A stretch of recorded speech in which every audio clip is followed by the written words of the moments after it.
Okay. Hello, visionary. How are you? Okay, there's a million things I want to say, and I'm going to bring it down to some bite-sized pieces. My intention with this whole prep course is to just give you a little bit of what you need in order for you to feel confident to have a result, confident for you to make a decision, confident for you to show up, confident to feel visible, and clear on what the purpose and journey is that you bring other people through, no matter where you are in relationship to being the visionary that you are right now. I really want to bring it down to two pieces that intersect all the time, which is identity and desire. It is always the first stage and step and module in any program I ever offer. And I really want to drop in a few little bits about that right now, because the truth is a lot of how we see ourselves is always intersecting with who we believe we are in relationship to what it is that we want and what it is that we're here to do in the world in this particular lifetime, right? We all come here for a very important job to do and service to be into the world, right? And the way that we relate to that is going to really define the results that we get in relationship to the desires that we have, right? And I want you to get results because I know that you getting results has such a beneficial, beautiful ripple effect in the world around you, right? So we're going to talk about identity and desire. And I just really want to offer you, like, you're a sovereign being. So what resonates with you, let it resonate. What doesn't resonate for you, just leave it and let it go aside, and it'll come back if it's meant to. So I trust that you will alchemize and make this your own. All right. So remembering that there's a structure and process to everything. And my intention with this actually is to give you another way of looking at yourself, another way of being with your vision, another way of being with yourself as the visionary, and just to remember and remind you and offer to you that at the very central place of you as the visionary is your soul's journey, yourself and who you are in this world, and the processes you go through as that person, as that soul, having this particular experience and desire in this lifetime. Your vision and your purpose is really you in its fully expressed form in this particular lifetime.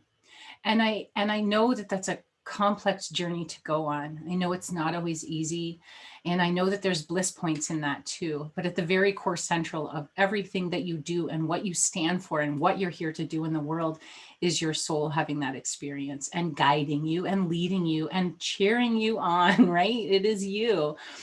And with that, in this lifetime, in this particular lived experience, and of course, remembering that we're multiple experiences coming into this lifetime, is that we have a sense of who we are. We have a sense of an identity, even if it's mixed along with old conditioning and old learning that may not be true for us anymore. It's still part of who we are, right? Is understanding how we're not that version of ourselves anymore. So outside of the soul is the identity to which we have in this particular lived experience in this lifetime, even in this moment that you're having, right? We have a sense of who we are and a sense of what somebody like that desires and what they want. And holding all of that together is this beautiful sacred structure of a way for you to move forward and an answer to the how. So the structure and the way in this particular prep course, I'm going to be talking about structure in terms of like how to put your ideas down, the structure of your creative flow, the structure of how you can communicate and message out and understand what your offer is all about and what the journey is you bring people through. So that when I talk about structure, I'm going to relate it to your vision explicitly. Okay, let's take note that, yeah, so just what I said, like your structure is part of your offer, it's part of your service, it's part of your content, it's part of your communications, your messaging, and your identity and how you see yourself is really how your relationship is with your gifts and how fully expressed or how safe it feels to fully express those. So your identity is really a very deeply healing process as well.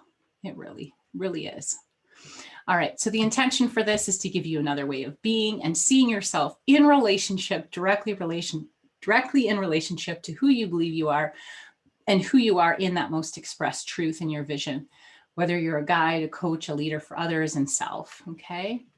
So I really want to name something here too. I just want to name something that just overtly here. It's so powerful. It's so powerful to to really let in a title or a name or an identity for yourself, to really say, I am a coach, or I am a guide, I am a mentor, I am a healer, I am a leader. When you really let yourself fully embody that title and the meaning of that identity, it's so purpose driven and it's so empowering, and it can guide to this very innate motivation where you're just naturally, organically motivated to show up as that person. So it's so powerful. And once we identify with anything, whether I identify myself as being a mother, as a leader, as a coach, as a guide, and the same for you, whatever identities you've established in yourself or chosen for yourself consciously or unconsciously, you open up ways to not be good enough at that identity. So I just want to name that, and that these kind of coexist together, and that feeling the potential not enoughness of the identity that you've really embraced for yourself is a natural part of the process. And I see you, and I get that. I get that that's a very real experience. It's so real that it shows up, and I want to name how it shows up with the clients I've worked with over the years, and also through my own journey. And that the invitation here, remember I said this, there's another way. The invitation is that you can have multiple experiences inside of yourself and still be able to show up. So just having these thoughts alone, or acknowledging that, yeah, I feel that, is just a part of you having experience, versus this is not the entire identity of who you are. But let's name some of these voices. People don't get my work and I'm not understood. The sort of fear of not being understood. It's a real one, isn't it? It's a real one. No one wants to hear about it. I'm not needed. So nobody's really interested in your work. It's not really that special, maybe. It's not really needed. Or there can be this sort of story, it's easier for everybody else, right? Like these stories are possible because we've embraced the title of a guide, mentor, healer, whatever the title is for you, a visionary. When we fully let this in our system, there's other things that will show up. And so I'm naming those. It's easier for everybody else. So everybody else has this skill or capacity or capability that you just never got. Like God was handing them all out and you just weren't there for that. And somehow you're inherently missing something. This one can show up as a feeling of like a hole in your body, just to kind of name the energetic experience. It can feel like a heaviness, a density. People don't get my work, I'm not understood, can show up as like a buzzy feeling. It can start to, if you're not understood, your system's going to want to do everything it can to make sure people do understand you. So you might get overwhelmed at trying to make yourself understood. So they have like ripple effects, right? And the intention of the work I do is to help you notice that what's happening and help guide yourself through it in a way that's still going to allow you to show up and still let it be true for a part of you without trying to erase it, right? Or cut this part off. Another one is my work isn't really that good.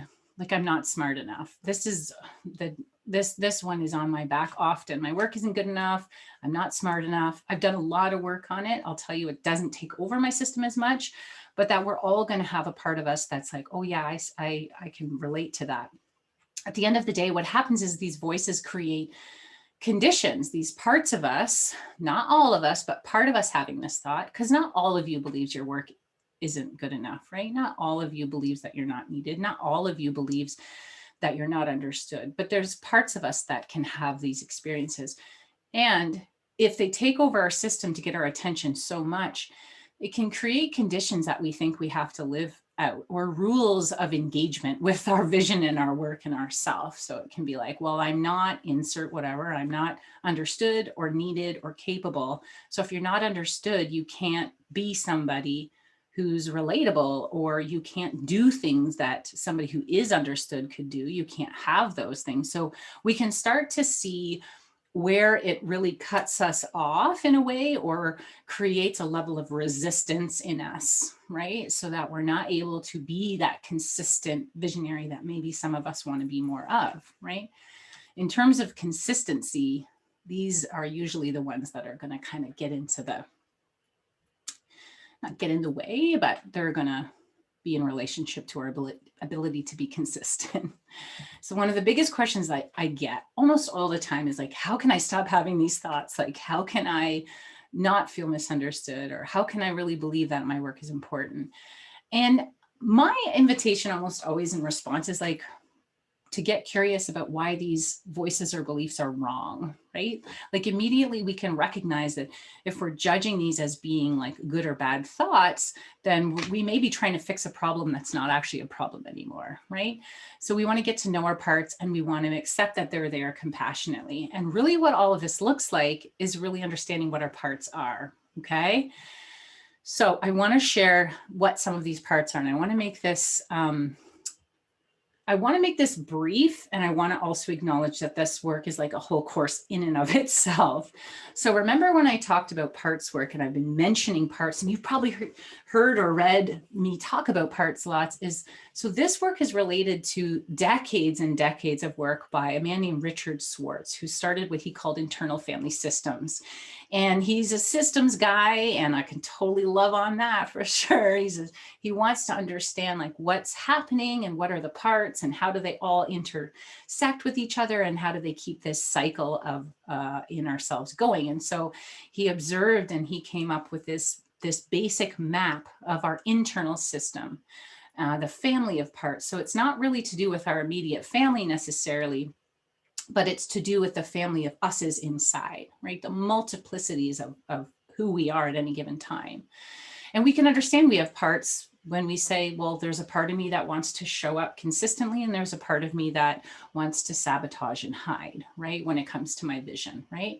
Or my desires or whatever it is. So he's broken it down into kind of two major parts. We've got two parts that want to protect us. Those are the managers. They want to manage our day-to-day actions. They want to manage our choices. They want to manage how we show up. They want to manage what's a good feeling, what's a bad feeling. And then we have our firefighters that are there to protect immediate needs, right? Immediate needs.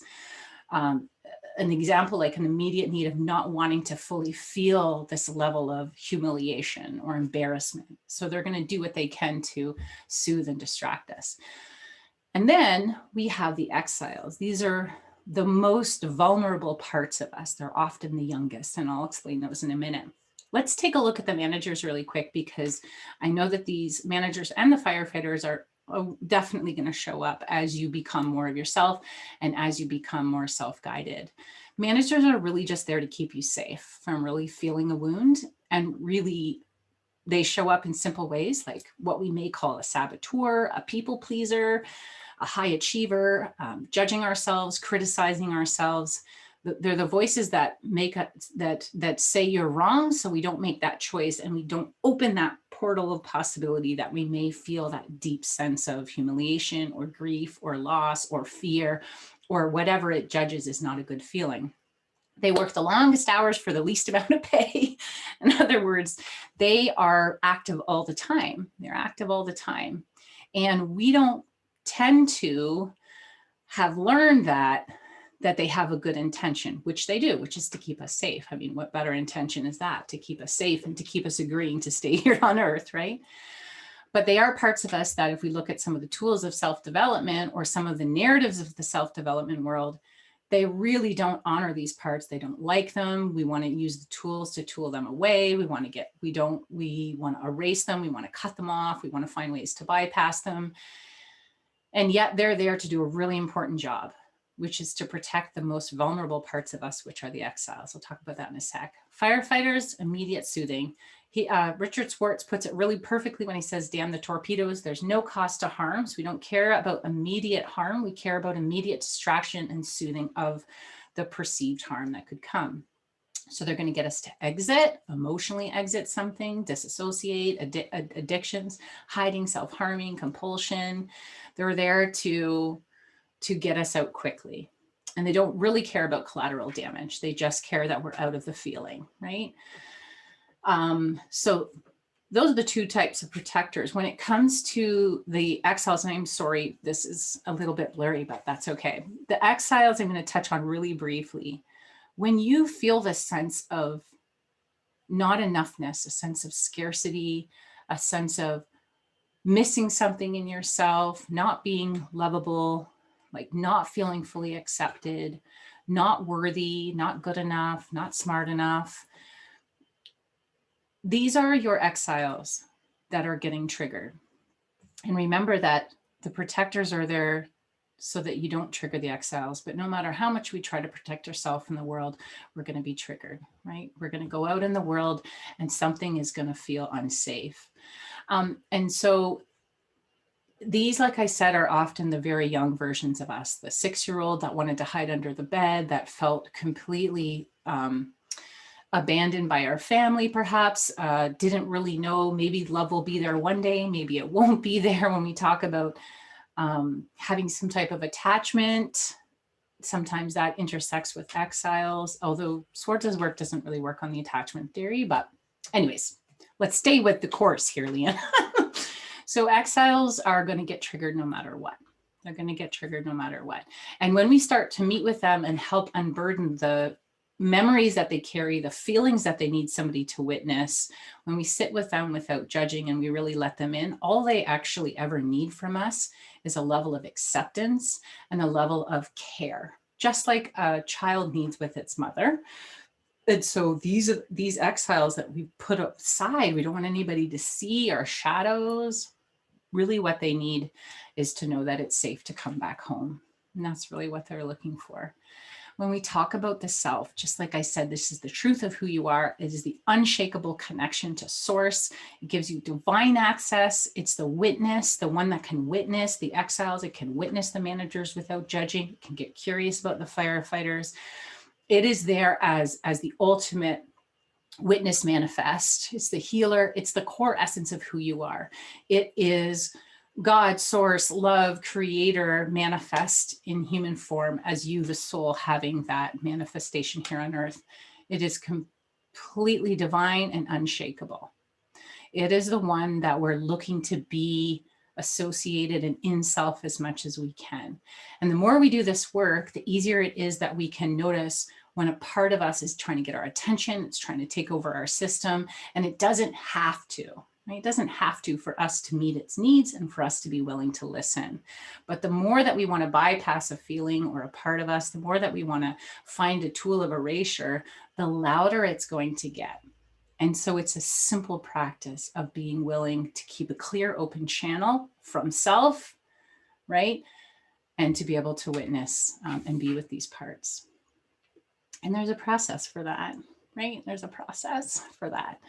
So I wanted to share all of that because it leads to a false sense of separation, right? When we feel apart and it takes over our system and we're feeling the intensity of judging ourselves, criticizing, working so hard to please other people because that's how we know we're safe. People pleasing is like fawning. It's there's fight, flight, freeze, but there's also fawning, and that's a stress response or a trauma response.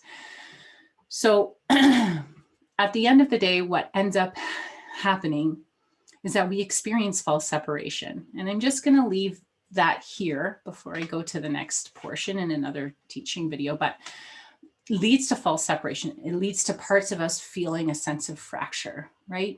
And when we feel that, it makes it very difficult to anchor into consistency. It makes it difficult to anchor into clarity. It makes it difficult to anchor into feeling confident and in our knowing self, right? When we start to identify ourselves as these parts, they're definitely part of who we are, but they are not the whole, right? Self is the one that creates and sustains and holds all others in its wholeness. So I wanted to share that with you because I want it to be helpful for you to understand when you do have those voices in your head, when you do have these sensations in your body, that there is a way to understand what each of them are there to do. And of course, this process is so much more than like me explaining it for 10 minutes. And it is a powerful and profound experience that you can have that's going to help you understand the parts and understand what they need from you, and still be able to show up in your vision without shutting everything down, so that you can like part and parcel your healing, and then you can come back. We can have these happening and still move forward in our vision step by step by step. Okay, that is it for now. I will see you when we talk next about identity.